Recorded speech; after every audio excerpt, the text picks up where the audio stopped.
what I made for the MasterChef finale. A bake cauliflower, Avadi cauliflower, Gobhi keema.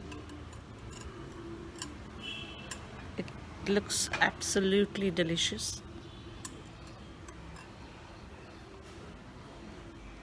And I have garlic bread to go with it. If you're thinking of, that's the garlic bread on my cycle. That's my juice. And this is my lunch. So what do you think? How does it look?